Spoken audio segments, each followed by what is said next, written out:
What's good, everybody? Before I get into what this video is about, do not put in the comments anything about this picture here. I know that it kind of fell and I don't really know how to fix it. In today's video, since you guys really enjoyed my dream 4v4 team, I figure I might as well do something else that you guys have been asking for in the comments a lot, and that is who are my top 10 Call of Duty players of all time. Since it is the top 10 Call of Duty players of all time, in the 10th slot, I feel obligated to have this player here. He hasn't played in a long time. He's actually been killing it as a content creator, streamer, overall entrepreneur, I guess you could say. But for me, the number 10 spot, it has to go to TP. And I know that might be a hot take to some of you guys, but if it is, it's all recency bias. He obviously hasn't played in a couple years, but there's no arguing when he competed. He was on the most dominant team, possibly the most dominant team of all time with complexity. I mean, he's got like 16 chips, I believe, or something around there. He's got a ring. He has a lot of prize earnings. And even though towards the tail end of his career, he might not have been performing as well, he might not have had the success that he had while he was on complexity, I feel like you have to have him in there. He has such a long career. He was so successful. He was dominant at points. That's why I'm giving Teep my number 10 spot on the top 10 Call of Duty pros of all time. He probably will go down as one of the best, if not the best, role players of all time. Moving on to the number 9 spot, I feel like I have to go with Apathy, and it's hard not to. I definitely think that App is a top 10 Call of Duty player of all time. I'm sure most of you all agree, but I really can't put him anywhere past 9, at least for the time being. I mean, he does have 2 rings, a ton of prize money. He's one of the few that has more than one Call of Duty championship. He's one of the few that have one in general, but he has 2. So, he turns up at the biggest events at the Call of Duty championship. You have to give him respect for that. He also has, I believe, 7 total Call of Duty major event wins. App has proven that he is worthy of being a top 10 Call of Duty player of all time. He's still competing, so who knows what happens in the future. He could move up on the list, but it's hard because everyone else on this list is just a different breed. Moving on to number 8, it's got to be the one, the only Austin Litico, aka Slasher. And I know people either hate him or they love him. It is what it is. Austin has proven for the past since Black Ops 3, even towards the tail end of Call of Duty Ghosts, that he's been basically a top 5 player in every game, fighting for the best main AR spot, or he's at least in the conversation. He also joins App with 7 total Call of Duty event wins. He only has 1 ring, but he could easily have 2 or 3. Obviously, that's just how the cookie crumbles sometimes, but he has a ton of career earnings. He's, like I said, he's basically unarguably been a top 5 Call of Duty player in every game since Black Ops 3. It's hard to not have him in here. Austin's peak has definitely been higher than App and Teep's, and I think his longevity has also been a lot longer of being a top player. So he's sliding in at the number 8 spot. For the number 7 spot, guys, this is where it gets a little tough for me, man, because there was 2 players that I could have put for it, and I didn't know which one to give 7, which one to give 6. But in my opinion, I think the 7th best Call of Duty player of all time has to be JCAP, Mr. 2 rings himself. I wanted to give him the 6th spot, but I think you guys will understand once I say who is, in my opinion, the 6th greatest Call of Duty player of all time. But Cap had hell of a career. He just recently retired, man. I mean, he has 2 rings. Like I said, he's in an elite group of players with multiple COD Champs rings. He has 10 Call of Duty major event wins. He at the top, I don't know what he is now technically, but I think he's like top 5 all time in earnings as well. And you can't knock him. You know, Cap gets a lot of hate, and it's a lot of recency bias because towards the later part of his career, he might not have been as good, but Cap's longevity at the top is insane. Like, I remember watching Cap before I even really knew anything about COD. I was a professional in Halo, and you know, he was considered like the best player in Black Ops 1, and he's went on to win pretty consistently. Since then, he's got 2 rings along the way. He's had some amazing teams, so he has to get the number 7 spot. There's just no way around it for me. And moving on to the 6th spot, which this might be a hot take because I think the majority might say Cap deserves the 6th spot over this player. But in my opinion, it has to be Patty P, aka Aches. Unfortunately, I hate putting him here, but I mean, his resume is absurd. Aches also has 2 rings. He doesn't have nearly as much prize earnings as Cap, but his wins trump Cap by a lot. Pat's, I think, like 5th all time in wins still. I believe it's the Optic Dynasty and then Pat. He's been around. He's been a part of, you know, possibly the most dominant Call of Duty team of all time. So you have to give it to him. No matter if you love Pat or you hate Pat, he's found a way to get it done. You know, no one thought that Pat would ever win again, and he won his 2nd ring in, was it World War II? He won his 2nd ring in World War II.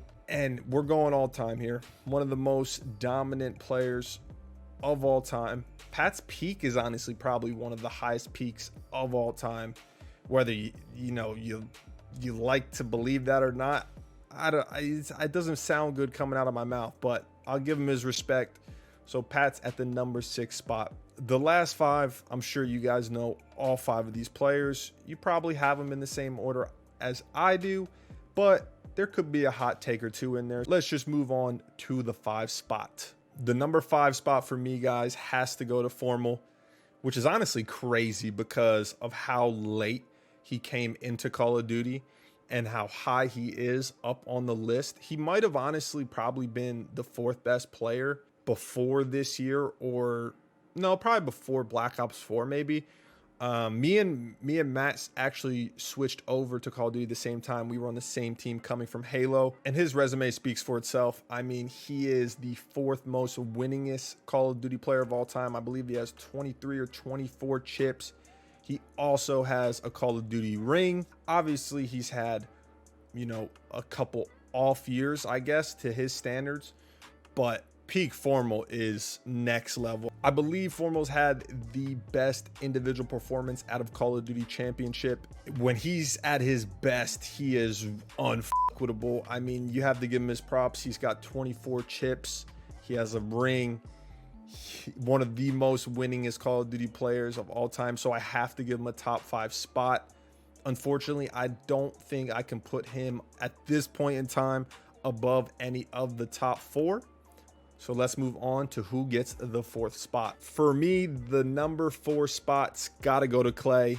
And I know that might be a hot take because Clay is coming off of back-to-back COD Champs wins. He has 3 rings. He's in an elite group of company. But it's tough to give Clay a spot higher than 4th, and I'll get to that later.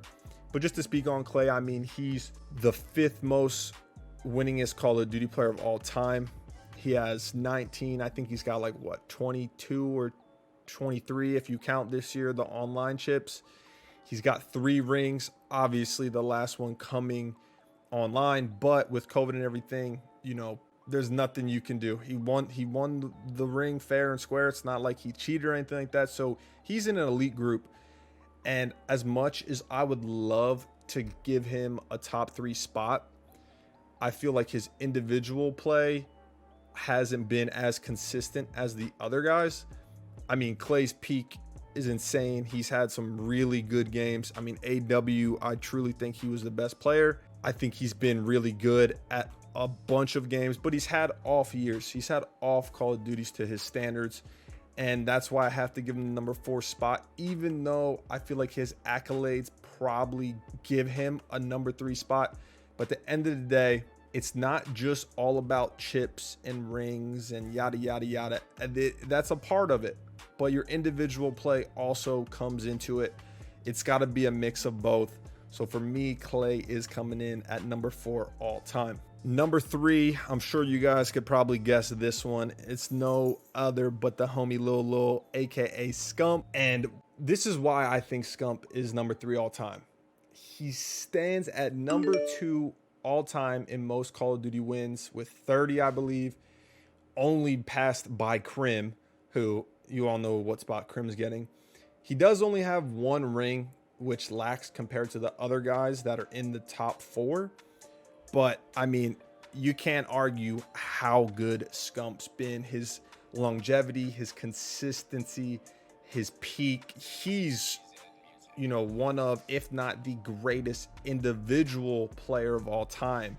He, for many years, Scump was a fucking robot. Like, he legitimately hard carried his teams. He won unwinnable situations. Like, he deserves the 3rd spot. Even though he doesn't have as many rings, he has more overall chips, which I don't want to talk about it too much.